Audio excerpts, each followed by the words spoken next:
Nouveau sondage Odoxa. La prophétie est-elle en train de se réaliser sous nos yeux? C'est ce dont on va parler aujourd'hui. Alors je parle dehors, pourquoi? Parce qu'on a une vague de chaleur. Pourtant, Chris est un peu climato-sceptique, anti-écolo, machin, mais en tout cas chez moi, il fait chaud, donc je ne comprends pas.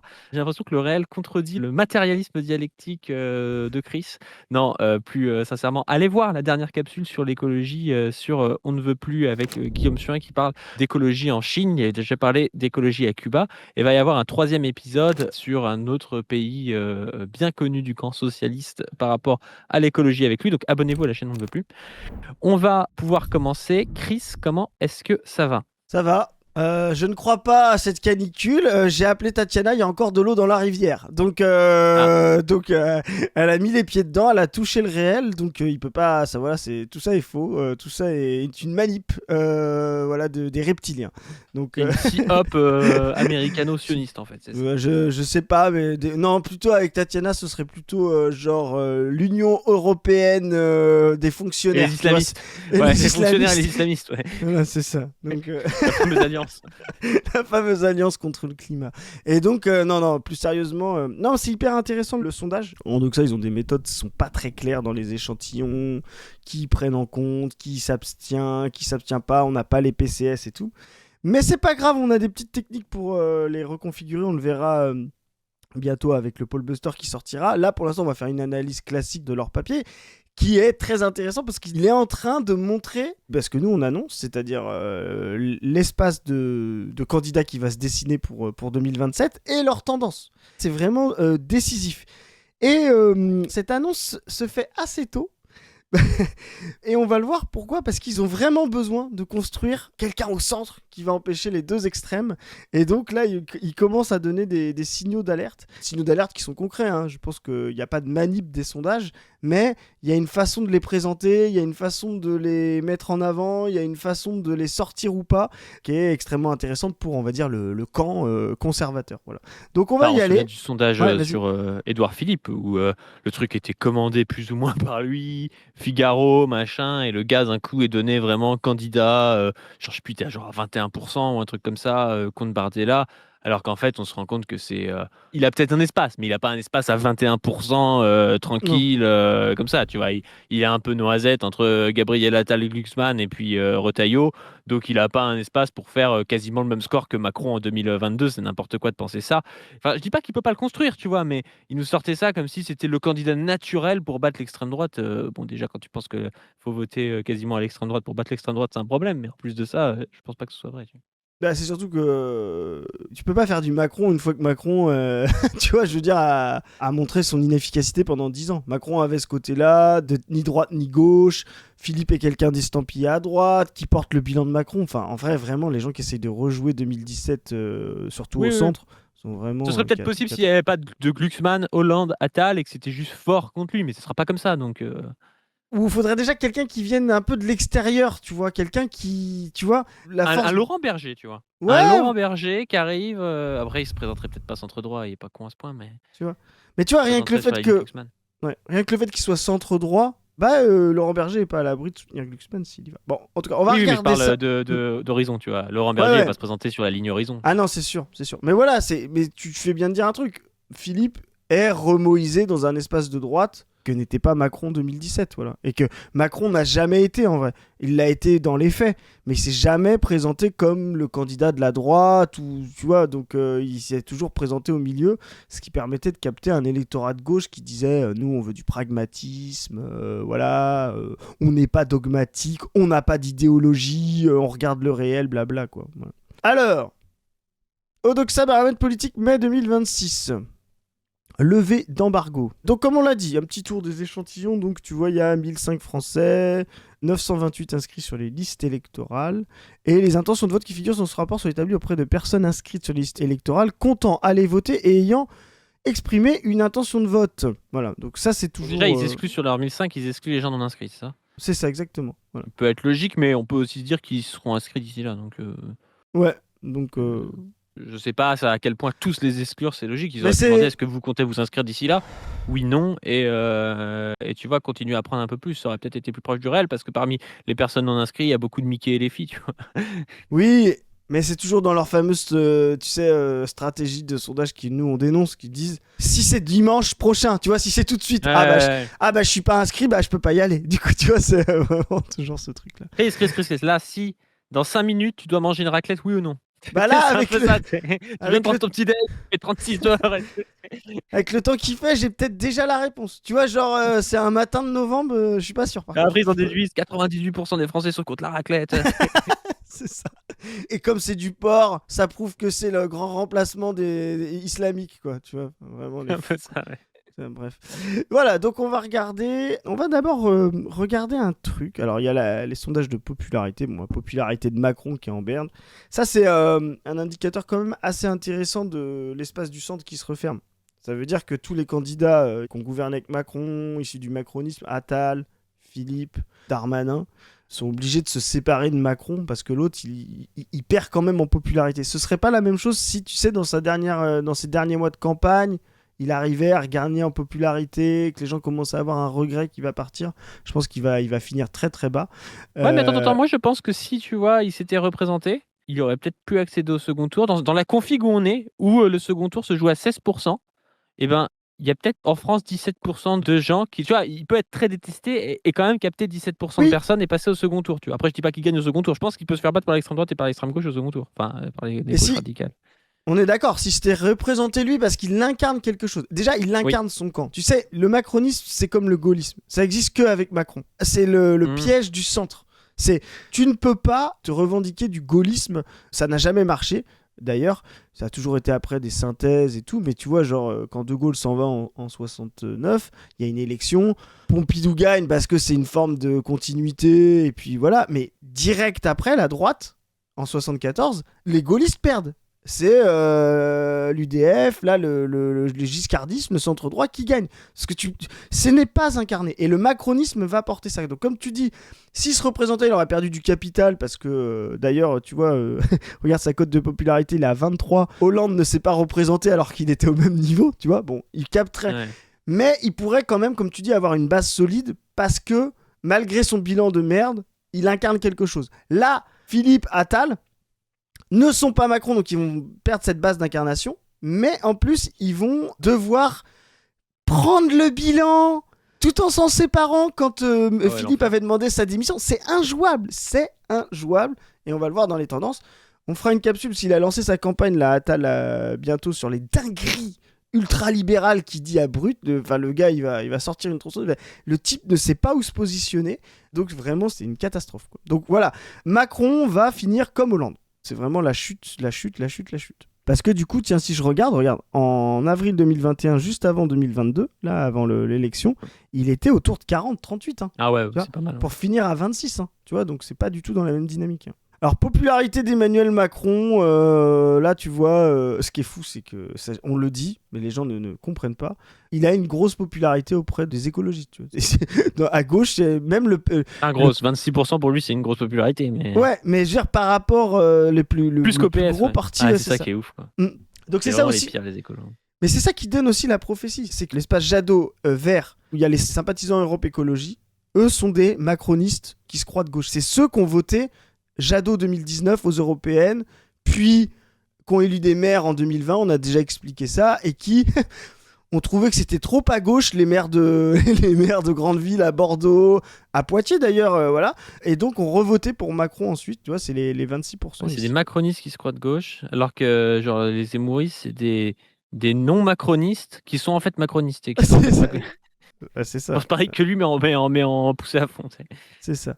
Donc tu vois vraiment, et là c'est ce qui est intéressant aussi, c'est cette détestation de Macron par le camp Rassemblement National. Ça c'est vraiment significatif. Ah oui. Tu vois, l'analyse bêtement spectre politique, puisque un candidat de gauche non mélenchoniste est plus à droite dans le spectre, alors l'extrême droite va voter pour lui si c'est face à Mélenchon, tu vois, mais... En vrai, les gens ne se rendent pas compte que la porosité entre le Rassemblement National et la France Insoumise peut se faire sur un choix de second tour, non pas parce qu'ils partagent les mêmes valeurs alors qu'il y a des différentes, mais juste par rejet de l'autre espace idéologique, tu sais, du graphique, en haut à droite, quoi. C'est à la fin, c'est de dire, on déteste Mélenchon, on en a marre de son truc immigration, mais on veut bien tenter le coup parce qu'il va augmenter le SMIC et on déteste vraiment en haut à droite là, Et puis dans leur tête, je pense que tu sais, Macron aussi, pour eux, il est pro-immigration. Tu sais. C'est ça. Donc de leur tête, ils se disent de toute façon, au niveau culturel, Macron, Mélenchon, c'est la même chose. C'est pas vrai. Mais je pense qu'il y a vraiment des droitards qui pensent ça. Tu sais. Et ils se disent bon, bah au moins, il est pas ultra-libéral, Mélenchon, tu vois. Et donc là, on voit un spectre intéressant. C'est pour ça qu'en fait, les sondages sont beaucoup plus intéressants quand ils font du pur qualitatif. Est-ce que vous aimez machin, est-ce que vous aimez pas machin. Dès qu'ils commencent à faire de l'analyse politique, c'est bidon. Et donc, on voit, tu vois, une espèce d'arc là. Alors, il faudrait le mettre plutôt dans l'autre sens, mais un arc rejet du bloc central contre. Et ça, c'est la moïsation, en fait. Et du coup, ce qu'on voit, c'est que cet arc d'adhésion au bloc central, bah, il est minoritaire par rapport. Tu vois, si on met les poids des sondages en face, bah, c'est inversé. Ce que fait la moïsation, c'est que cet arc de rejet crée un arc d'adhésion au camp France Insoumise et au camp Rassemblement National beaucoup plus important que tout ce qui est éparpillé entre les deux, quoi. Donc on est dans la moïsation, le cornu on s'en tape, voilà, il est à 31%, enfin on s'en tape, ça donne la même chose. Ça donne la même chose. Alors là on va faire un truc, alors je vais pas regarder en global, ça veut pas rien dire, on va regarder l'adhésion selon la proximité partisane, et là, tu vas voir que la prophétie, mon cher Padu, on y est, on l'a, elle est sous nos yeux. Alors, Mélenchon 49, let's go. François Ruffin 46. François Hollande 43, bah oui, la prophétie, il y avait Ruffin, Hollande, Mélenchon. Numéro 4, Roussel, il est dans la prophétie. Tondelier est dans la prophétie aussi. Et il n'y a pas que Glucksmann. Donc les 5 premiers sont dans la prophétie et Mélenchon arrive premier chez les sympathisants de gauche. Alors qu'on nous dit tout le temps, oui, c'est Roussel le plus aimé, Ruffin le plus aimé. Bah là, c'est Mélenchon. Et plus on se rapproche de l'échéance, plus on va voir Mélenchon se détacher. Là, on le voit déjà un peu se détacher dans les sympathisants. Et puis, je ne veux pas tout vous spoiler, mais même dans le sondage, on le voit se détacher du reste de la gauche. Donc ça, c'est intéressant. Bali Bagayoko qui arrive à 35%, qui est sondé, qui commence à être sondé. Alors, je pense que la nouvelle stratégie du bloc bourgeois, ça va être d'opposer Bali Bagayoko à Mélenchon en disant ce serait quand même un meilleur candidat. Et puis, bon, vous parlez aux racisés, vous êtes vraiment racisés, machin. Et il tombe pas dedans, il est pas con. Alors, en même temps, il a un gros passif militant, Bali Bagayoko, et il sait bien qu'on fait pas ça parce qu'en fait, il est trop bon, même s'il est trop bon. On fait ça parce qu'on veut faire chier Mélenchon en réalité. Et là, bon, parce qu'on veut de l'expérience grande de Bali Bagayoko, je pense qu'il n'a pas encore l'expérience pour être candidat là dans 1 an sans préparatif et tout ça. Donc, pour l'instant, on soutient Mélenchon, on verra après. C'est sa ligne et c'est la ligne qu'on doit tenir parce qu'ils vont nous la jouer. Hein. Ils vont nous dire vous êtes un meilleur candidat. Et ils ont essayé de faire ça avec d'autres, avec Clémentine Autain. Bon, ça marche sur Clémentine Autain parce qu'elle a des dents longues, mais sur le camarade Bagayoko, ça marche pas. Ouais, exactement. Ce qui est fou, c'est que, ouais, comme tu dis, Glucksmann est à 36. Il y a Édouard Philippe qui apparaît dedans. Pour te dire le niveau, quand même, de déraison des gens qui se croient de gauche. Tu vois, c'est l'aile Trottmann. C'est ça.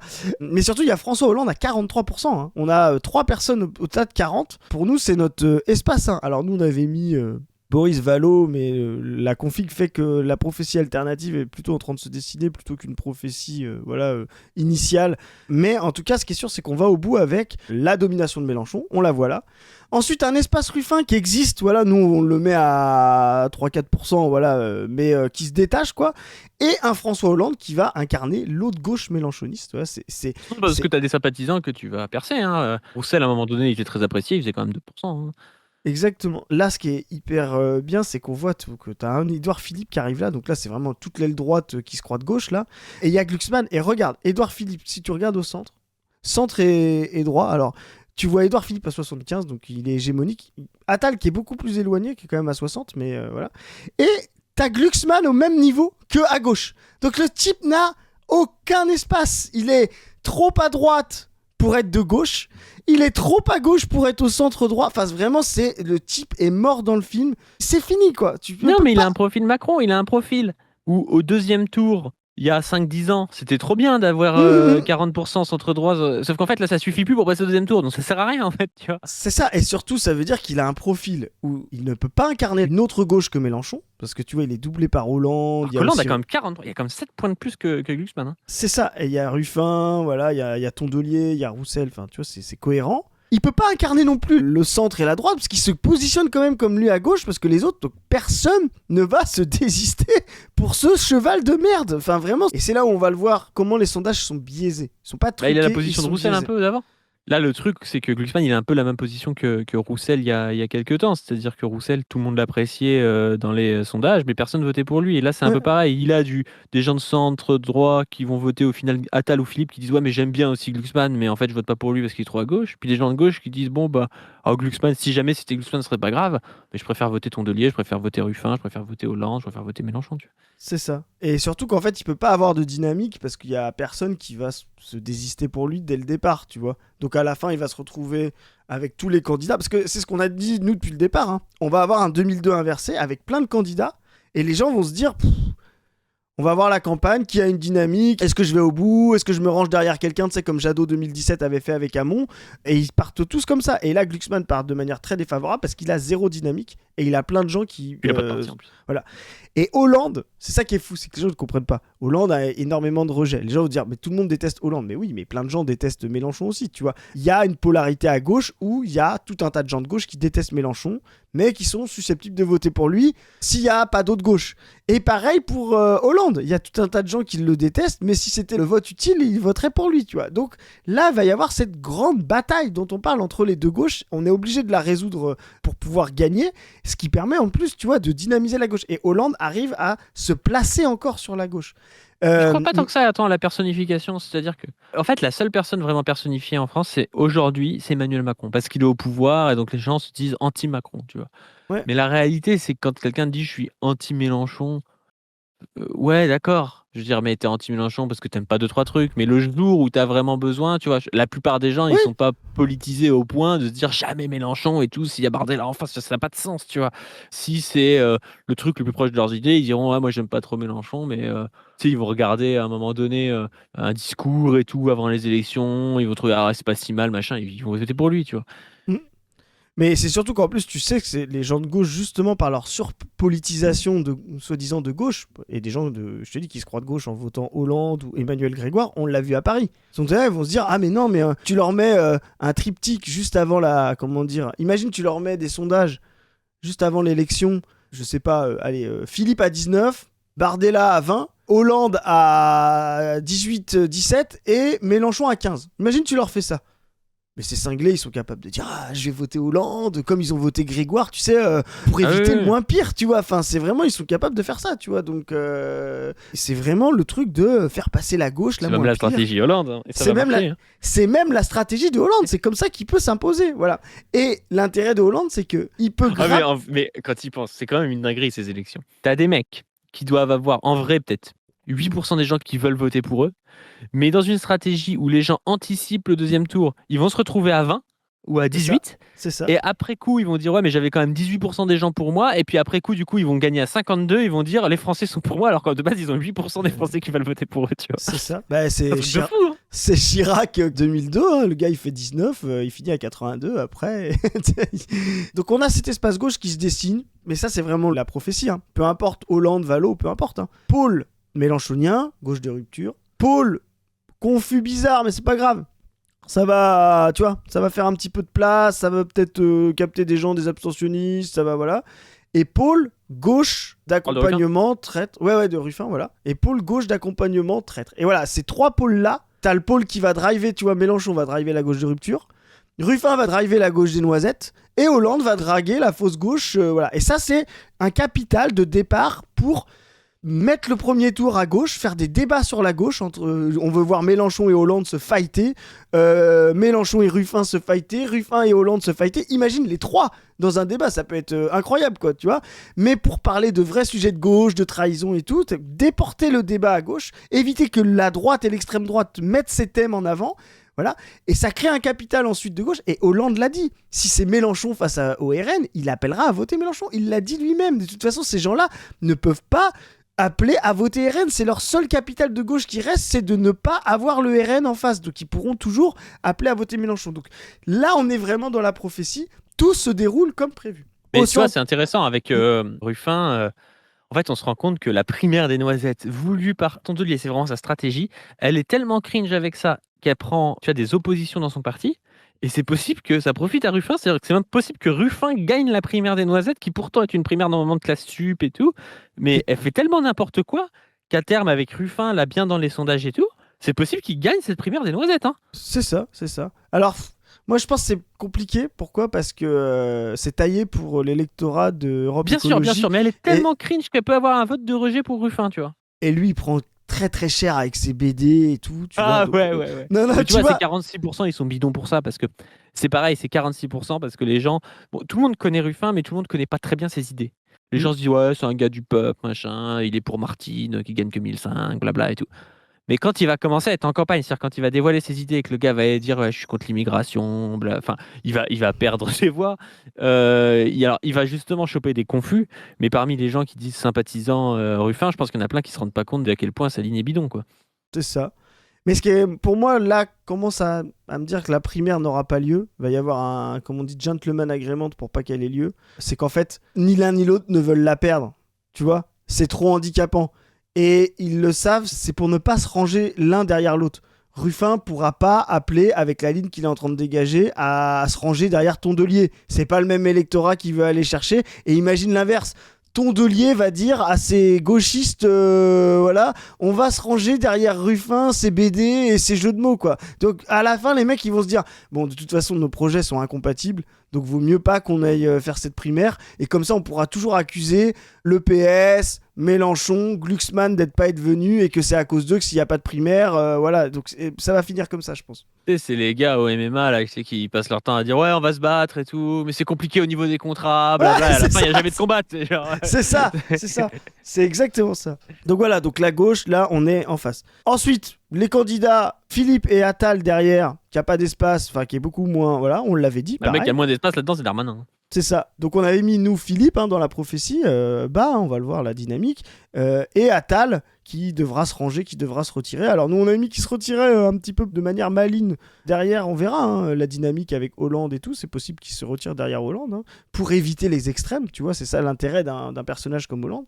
Alors je préchote, tu vois, une autre prophétie, tu vois, une autre petite option de la prophétie. Ouais. C'est possible qu'il se retire derrière Philippe en disant que lui ne votera pas Philippe comme que ça s'est passé avec Emmanuel Grégoire, tu sais. C'est genre en mode ouais, je me retire derrière Philippe, mais bon, tu le vois un peu s'afficher pendant mais je la fais pas campagne la d'Hollande, tu vois. campagne, quoi. Ouais, c'est ça, ouais. C'est possible, hein. Il peut y avoir des trucs comme ça. Il y a un truc qui est intéressant, c'est que je sais pas comment c'est foutu, et là j'ai l'impression qu'il y a quand même un biais.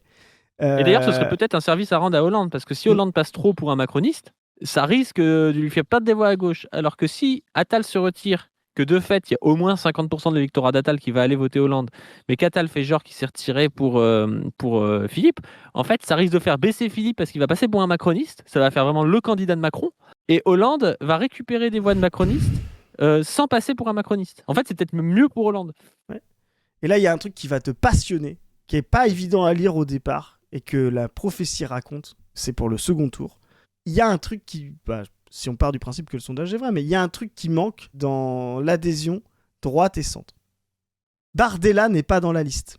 Et ça, c'est très très intéressant. Ça veut dire que les gens de droite et du centre ont un rejet absolu encore du Rassemblement national. Et donc ça veut dire que l'idée que ces gens-là il n'a peut-être pas été testé en soi. Si, il avait forcément été testé. Ah ouais. Parce qu'en fait, il teste tout le monde. D'accord. Et après, il Ah oui, c'est par dispatch. ordre de préférence. Okay. Voilà, en fait, il teste tout le monde. Ah, donc il est moins aimé que Gérard Larcher, Bardella par la droite et le centre. Exactement. Wow. Donc ça, c'est hyper intéressant parce que ça montre quand même que Retailleau a un espace quand même droite et centre. Faut qu'il fasse gaffe. Faut pas qu'il aille trop à droite parce que sinon il peut perdre cet espace-là. Mais il a quand même une adhésion et il peut aller grappiller sur Bardella. Donc ça, c'est quand même... voilà. Retailleau peut le baiser, ouais. Mais c'est surtout que... l'idée même, et on l'a vu, tu l'as dit avec Grégoire, l'idée même que s'il y avait un candidat de la gauche face à Bardella et Le Pen, que le droite et le centre se sont extrême droitisés, qu'on est déjà dans le fascisme, pas du, et qu'ils vont tous voter pour l'extrême droite face à Mélenchon, c'est bidon et archi bidon. Vous voyez, Bardella, Marine Le Pen n'existe pas en termes d'adhésion ici. Donc c'est largement une capacité de porosité entre gauche, centre et centre-droit dans une config où un candidat de droite et du centre ne serait pas là, quoi. Et c'est intéressant, sympathisant Rassemblement National, 95 Bardella et 93 Le Pen, alors qu'ils ont pas la même ligne. Et alors que Retailleau, lui, apparaît ici à 35. Ouais, et Ciotti à 46. Ça veut dire que si Retailleau se pointe au second tour face à un candidat de gauche, là par contre Retailleau est président. Parce que là, ça veut dire Retailleau peut nous baiser, ouais. Il y a une porosité entre les deux. C'est le pire gars, ouais. Donc, moi, je trouve ça très intéressant. Et regarde, truc passionnant. Lisnard apparaît à 12% dans l'extrême droite, alors Nul, en qu'il même temps. apparaît pas au centre droit, à droite et au centre. Il est finito, lui. Et encore mieux, Gabriel Attal a 15 points de moins que Philippe sur la droite et le centre. Et Gabriel Attal a plus d'adhésion de l'extrême droite que Philippe dans l'ordre de préférence. C'est pour te dire à quel point Attal va devoir abandonner sa campagne. Il sait pas où il est, il a pas d'espace, il est vraiment trop con. Il ferait mieux d'appeler François Hollande s'il veut relancer sa carrière. Là, il va se tuer à petit feu et on va le voir, on fera une capsule spéciale sur son lancement. Il appelle François Hollande, il dit François, je me retire et je fais la campagne de personne et tout, mais en sous-main et tout, je pousse un peu quand même ta campagne. Et il dit par contre, il va falloir aux législatives, de toute façon le PS ne sera pas premier. Le PS va aller chercher des voix de la gauche en faisant une campagne à gauche aux législatives pour diminuer la France insoumise. Moi, je me fais un groupe Renaissance et à la fin, tu me mets ministre. Tu vois. C'est ça. Et on fusionne et on gouverne à deux. C'est sûr, hein. On fait ça peut pacte. marcher. Hein. Mais bien sûr, mais c'est son meilleur espace. Là, il est en train de se mettre un espace à droite de Édouard Philippe, ultra libéral comme Lisnard. Mais on va le voir. Il a dit va falloir casser sur le chômage et tout. Il passe pour un con. En plus, c'est même pas con. Vous verrez demain ou après-demain les gens, l'autre capsule d'analyse de lancement de campagne de Attal. Vous allez voir, c'est ce type fait n'importe quoi. Donc il est vraiment. C'est pour ça on l'avait prédit une fois de plus. Il est pas dans les candidats à la fin. On finit petit palmarès de rejet pour montrer à quel point en fait le palmarès de rejet montre la capacité à incarner un projet clair. Tu vois, Mélenchon, Zemmour, Le Pen, ça veut pas dire que vous faites un gros, comment dire, mais ça veut dire que vous existez politiquement, vous avez une ligne, quoi. Voilà. Donc c'est plutôt une bonne chose pour Mélenchon d'avoir ça. Et en plus, il est en train de reculer. Pour être un peu clair, faut avoir un palmarès de rejet de 50, plus de 50 pour être vraiment un candidat qui a une ligne, quoi, qui est incarné comme puissant. C'est le problème d'Édouard Philippe. À mon avis, c'est un peu l'alliance de la carpe et du lapin. Il n'a pas assez de rejet. C'est-à-dire que... au deuxième tour, ça t'avantage de ne pas avoir de rejet, mais au premier, c'est vrai que ça veut dire que tu n'as pas une ligne très claire et du coup que les gens ne comprennent pas ton... Parce qu'en fait, si vous voulez comprendre, c'est pas que c'est bien d'avoir du rejet, mais c'est que quand tu as une ligne, bah forcément tu braques des gens contre toi et donc les gens aiment pas Marine Le Pen parce qu'elle a une ligne d'extrême droite, les gens aiment pas Mélenchon parce qu'il a une ligne de gauche radicale. Quand on sait pas où t'es, on te rejette pas, mais du coup on vote pas pour toi, tu vois, c'est un peu le problème de Roussel ça. Donc au deuxième tour, tu peux gagner, mais j'ai envie de dire Jean Lassalle il gagne contre tout le monde au deuxième tour, mais il est pas au deuxième tour, tu vois, parce que tout le monde s'en branle en fait de ce qu'il fait. Et c'est ça le problème de Philippe, quoi. Bah exactement. Et François Hollande, tu vois, est pas loin des 50 là. Il est en train de gagner en rejet, ça veut dire qu'il est en train d'exister dans la campagne. Let's go. Donc, c'est ça qu'on voulait voir. Voilà, enfin, on arrive au mieux. Donc là, c'est le sondage pour premier tour 2027. 23% de gens n'ont pas exprimé d'intention de vote, alors qu'ils ont déjà retiré des gens qui sont pas sur les listes. Et d'autres gens, je crois. Ils retirent quand même pas mal de monde. Non et ils retirent ceux qui n'expriment pas une intention de vote, quoi. Qui disent, moi, s'il y a cette config-là, je vote pour personne, quoi. Ouais, donc ça fait, ouais, ils ont retiré. Ça fait un peu plus de 32%, on a recalculé. Ouais. Donc c'est un peu plus haut que ce qu'il peut y avoir dans une présidentielle avec une dynamique, quoi. Où tu peux avoir des participations à 82, 83, un truc comme ça. Et ben exactement. 82-83, c'est quand même une très grosse participation. Hein, oui, mais je pense qu'il y aura une grosse participation. Mais après, ouais, moi je pense aussi. Je pense aussi, mais puis d'ailleurs c'est l'après Macron, donc on va décider de quelque chose, donc ça donne envie de participer. Oui. C'est la tâche des militants, en plus de faire ça, d'aller chercher. Et justement, quand tu as des projets polarisants, c'est très important. Mais là, regardez le truc. En 2 mois, il y a eu 8 points de gagné de Mélenchon sur Édouard Philippe. Le type, en 2 mois, il a gagné 8 points. Il fait plus 4 pendant que l'autre fait moins 4. Il était à 12 pendant que l'autre était à 21. C'est incroyable. Et Glucksmann n'est qu'à 11 dans une perspective où il n'y a pas Gabriel Attal. Hein. C'est ça. Donc ça veut dire que le mec est mort dans le film, qu'il n'arrive pas à avoir de la dynamique. Et là, c'est super intéressant aussi parce que tu sais, on nous avait vendu à un moment donné l'extrême droite à 57, je crois, une hégémonie de l'extrême droite de ouf. Là, maintenant, Bardella n'est plus à 38,5, mais il est à 32, donc il a déjà quand même perdu 6,5 points. Zemmour est à 6%, Bruno Retailleau est à 9%. Donc là, déjà, on se retrouve avec l'extrême droite, maintenant qui est 32 plus 6, 38, plus 9, 47%. Donc, il a déjà perdu au moins 10-15% par rapport à ce qu'il nous racontait, qui ne va pas finir à l'extrême droite, on peut finir à 47%, ne vous inquiétez pas. Et donc, si on considère maintenant que les gens qui rejettent l'extrême droite sont de gauche et du centre, on voit que la gauche et du centre est maintenant majoritaire dans le pays. Ouais. Elle fait plus de 50%. Là, Édouard Philippe plus Glucksmann, plus Tondelier, plus Mélenchon, plus Roussel, plus Artaud, fait plus de 50%. Bon, il y aura des gens qui votent Philippe qui ne voteront pas Mélenchon si c'est Mélenchon, Bardella au Oui, deuxième oui, tour, on est bien sûr. d'accord. Mais de toute façon, là, je pense que l'extrême droite est encore survitaminée et surnotée dans ce sondage et que Bardella fera beaucoup moins que ça. Mais c'est intéressant de voir que plus on se rapproche, comme on avait vu au Pérou d'ailleurs, hein, plus on se rapproche de l'élection, plus on se rapproche aussi de la réalité. Et dont on a vu d'ailleurs que Philippe était. L'électorat Philippe, finalement, est très peu poreux à l'extrême droite, quoi. Donc c'est effectivement significatif de cette moïsation. Le centre disparaît. On voit, il y en a qui vont à droite ou à l'extrême droite. C'était un moment, c'est Rotaillot et tout. Et d'autres vont aller à gauche. Et donc c'est le deuxième tour est loin, loin, loin, loin, loin d'être joué, quoi. Si on regarde en termes de Attends, dynamique. attends, il y a un problème avec Glucksmann quand même, remonte. Là, il conclut. Ah non, c'est la diapose après, parce qu'il dit Jordan Bardella, Philippe, Mélenchon, Glucksmann. Déjà, on sait pas trop pourquoi il teste Glucksmann. Et là, Glucksmann, Ah il a oui, 5 points de moins que Mélenchon, 6 points de moins que Philippe. Il continue à dire c'est les top 4. Mais attends, non mais enfin, je veux dire, au bout d'un moment, et le mec, les autres ont 50% de points en plus que lui, quoi. Enfin, c'est ça. Et surtout, comme tu dis, on ne comprend pas pourquoi il vote Glucksmann. Alors, on peut regarder ici, tu vois. Là, il y a un truc genre la gauche modérée trouve que Glucksmann ferait un bon candidat. Forcément, ça fait depuis des mois qu'il le pose comme un bon candidat. Alors qu'il ne décolle pas. Alors c'est marrant parce que Ruffin se positionne au mode gauche radicale, voilà. Mais Hollande le rattrape, hein, alors qu'il a beaucoup plus d'adhésion et de sympathisants. Donc c'est vraiment Glucksmann est fini. en Et fait, ce non, qui mais est... ce qu'ils n'ont pas compris, c'est que François Ruffin a dit j'ai le même antiraciste que les radicaux de gauche au début du XXe siècle, et ils ont déduit que c'était la gauche radicale, mais ils n'ont pas compris, tu vois, le. Ben, c'est clair. Mais la question c'est, là pour l'instant Glucksmann existe parce que il est testé dans les sondages. C'est vraiment, il est artificiel. Et là les sondages travaillent pour ce gars alors qu'il n'a rien et il continue de le tester, ce qui le fait exister. Mais vraiment, il est mort parce que il ne fera pas gagner la gauche. Il est même poreux avec Édouard Philippe, le centre. Vraiment, ce type ne peut vraiment pas être puissant. À la rigueur, il pourrait même, en tout cas, accomplir la prophétie, c'est-à-dire passer devant Philippe et finir derrière Mélenchon, quoi. Voilà, la prophétie numéro 1. Nous, on avait mis Valo, ça peut être Glucksmann, mais en tout cas, c'est la même chose. C'est qu'à la fin, il va incarner un pôle qui sera obligé de se ranger, quoi. Donc, vraiment, c'est le pire des choix parce que moi, en plus, je pense que c'est un type qui est faible en campagne, qui incarne rien. Donc, il risque même d'être derrière Édouard Philippe si ça reste dans cette config, quoi. Donc, vraiment, C'est intéressant. Là, je trouve qu'on peut aujourd'hui utiliser le terme libéral, tu vois, dans le sens un peu anglo-saxon, pour des gars comme Ouais. Philippe, tu vois, parce que on va se dire Philippe, il est quasiment du même parti que Retailleau. Mais je suis désolé, les gens qui votent Philippe, je pense qu'ils préfèrent voter Hollande que voter Retailleau, tu vois. Parce que Retailleau, c'est vraiment zinzin raciste.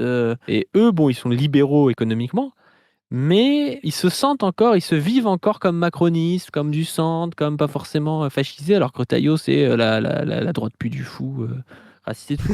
C'est ça. Euh, non, mais c'est quand même intéressant à voir, tu vois, parce qu'il y a eu vraiment une dislocation de ce bloc LR qu'il y avait il y a 10-15 ans entre les Bruno Le Maire, les Philippe et tout, qui sont partis avec Macron, et puis les Ciotti et les Retailleau qui sont partis plutôt dans le camp de l'extrême droite, quoi. Et pour finir, du coup, l'accomplissement de la prophétie. Bardella qui commence sa longue chute, là. Tu te rappelles notre Ouais. 2002, là, un an avant, très haut, à la Jospin. Et hop, il commence sa longue chute, etc. Pendant que Chirac se replace et on attend le Jean-Marie Le Pen, là, voilà, on va voir. Mais la prophétie est en train de s'accomplir. Mélenchon sera bientôt donné deuxième très rapidement. Ce qui arrange aussi le narratif d'un Hollande et tout, tu sais, pour dire il faut empêcher les deux extrêmes. Ça va être ça le narratif de la campagne. On vous Ça l'a va dit. faire voter Hollande. Quel C'est goût. ça va être, il faut empêcher deux extrêmes, il faut quelqu'un de sérieux, il faut quelqu'un qui a de l'expérience, il faut quelqu'un qui soit, tu vois, en dehors du macronisme. Le côté je reviens pour sauver la France des extrêmes, il n'y a pas mieux que Hollande pour incarner ça. Et donc voilà, la prophétie s'accomplit devant vos yeux. Moi je voulais juste dire désolé à certains followers, on vous gâche un petit peu les surprises de la vie, mais c'est pas grave, vous allez voir qu'il y en aura d'autres. On peut Allez, pas je suis tout de ce gars, prévoir. quoi. Voilà, c'est ça. Mais c'est très intéressant parce que là, tout se met en place comme on l'avait prédit. Voilà. Yes, yes, yes. Bon, bah super. N'hésitez pas, comme d'habitude, à aller sur la chaîne On ne veut plus voir donc la dernière vidéo sur l'écologie en Chine avec Guillaume Suin. N'hésitez pas à venir participer aussi. Alors, c'est pas sur le Telegram On ne veut plus et sur le site internet On ne veut plus via le mail petit formulaire de mail pour obtenir des affiches pour notre campagne anti-impérialiste. Pour obtenir des affiches, il faut un binôme paritaire. Alors de base, on avait mis 15 personnes. 15 personnes. En fait, on se rend compte que c'est peut-être un peu haut parce que ça a fonctionné en fait pendant notre campagne du 10 septembre. Puis il y avait plein de monde pendant le 10 septembre. Et puis il y avait aussi plein de monde qui ne sont pas forcément sur notre ligne, donc on ne savait pas trop. On se disait que le nombre de personnes, ça permettait aussi d'avoir un certain sérieux dans les demandes d'affiches. Une vraie dynamique. Aujourd'hui, comme on fait cette campagne et que c'est majoritairement basé sur les gens qui nous suivent sur les réseaux, on se dit que c'est des gens quand même plus proches de notre ligne et qui nous connaissent depuis souvent assez longtemps. Donc n'hésitez pas si vous voulez des affiches. Un binôme paritaire suffit maintenant.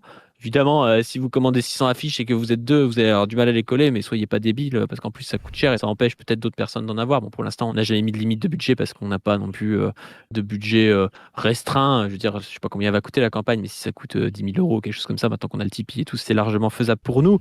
Mais voilà, soyez cohérents avec le nombre de personnes que vous avez pour coller, mais n'hésitez pas à nous dire si vous voulez ces affiches. Elles sont toutes belles. C'est pour coller sur la question de Cuba, du Venezuela et de l'Iran, notamment contre les guerres de Trump.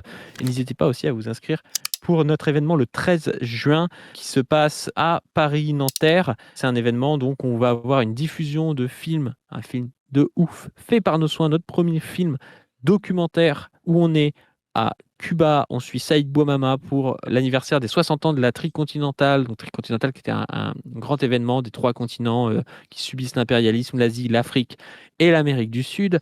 Et dans ce documentaire, vous allez pouvoir apprendre plein de choses sur l'impérialisme, voir des images exceptionnelles, parce qu'il a été tourné pendant qu'il y avait le rapatriement des corps, des gardes cubains de Maduro qui ont été tués par l'opération Absolute Resolve, où ils ont kidnappé Maduro, les États-Unis. Enfin, venez voir ce film, ça va être une dinguerie. Après, il y aura un débat, et puis après, on a une soirée. Je crois qu'elle est complète, mais une soirée dans un bar qu'on a privatisé avec tous les camarades qui ont pu prendre une place et ça va être super sympa. De toute façon, même si vous pouvez pas venir au bar ou si vous avez plus de place, on parlera avec vous avant. Mais voilà, n'hésitez pas à venir, ça va être très très cool. Donnez sur le Tipeee, c'est ce qui nous aide le plus. Et sur ce, on vous dit à plus. Salut les gens, hydratez-vous avec les larmes des droitards. Voilà.